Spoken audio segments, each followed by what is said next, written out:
ज्ञानवर्धक चर्चा में मैं पुनः उपस्थित हूँ, डॉक्टर शशि कुमार पाठक। आज पवित्र महीना कार्तिक में तुलसी का पूजन हर घर में होता है।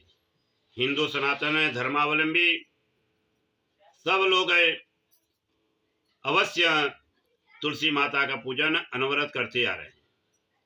बहुत ऐसे प्रश्न आते हैं कि तुलसी का वृक्ष के पूर्व जन्मों का क्या वृत्तांत है।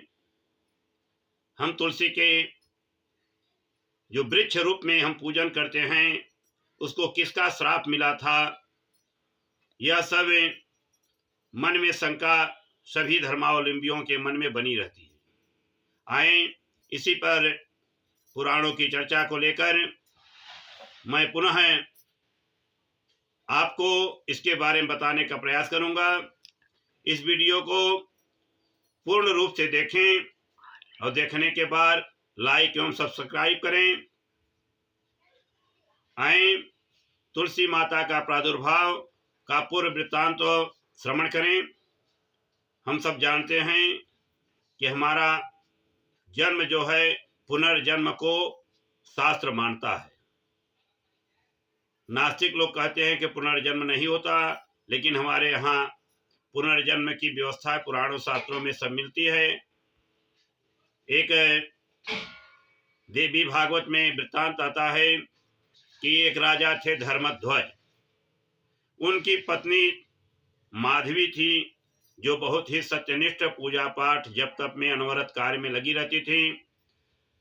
संतान के अभाव में वो दुखित रहती थी। भगवान के प्रेरणा से उसके यहाँ एक संतान की उत्पत्ति हुई। वह संतान शुभ लग्न शुभ तिथि नक्षत्र महीनों में यदि किसी संतान की उत्पत्ति होती है तो वह संतान भी उतनी ही फलवती होती है। इनका जन्म कार्तिक महीने की शुक्ल पक्ष पूर्णिमा तिथि को हुआ था। विद्वानों ने उस लड़की का नाम तुलसी रख दिया। वह तुलसी भी धीरे धीरे जब बड़ी हुई तो वह भी नारायण की पूजा पाठ जप तप में हमेशा लीन रहने लगी। इतनी बड़ी तपस्या वह करती थी। बड़े कठोर से कठोर तपस्या में वह लीन रही। 1000 वर्ष तक वह कठिन तपस्या की। कुछ समय वह गर्मी के समय में वह पंचाग्नि जग लगा करके बैठती थी। अत्यधिक ठंडी के समय वह गीले वस्त्र पहन करके तप करती थी। कुछ दिन तक वह हवा पी करके तप की। इस तरह से वह कठिन तपस्या करते करते उसकी तपस्या को देख करके ब्रह्मा जी प्रसन्न हुए। और ब्रह्मा जी जब सामने आए तो उन्होंने पूछा, हे पुत्री, इतनी कठिन तपस्या क्यों कर रही हो? उन्होंने बताया, माता बता रही हैं कि मैं नारायण को प्राप्ति करने के लिए यह कठोर तपस्या कर रही हूं।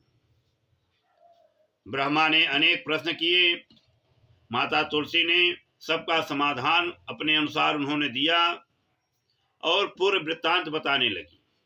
वह कह रही है कि द्वापर युग में जब भगवान कृष्ण वृंदावन धाम में रहते थे, उस समय मैं वहाँ तुलसी नाम की एक गोपी थी जो भगवान के सानिध्य में रह करके उनके हर कार्यों में मैं लगी रहती थी।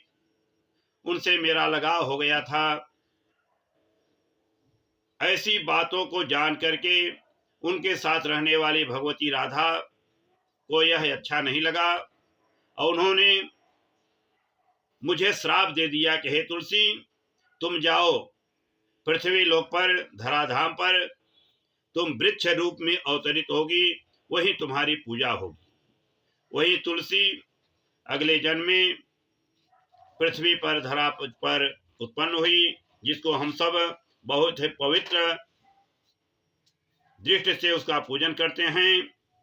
और प्रसाद के रूप में किसी भी भोज्य पदार्थ में जब यह समर्पित कर दिया जाए तो वह प्रसाद हो जाता है।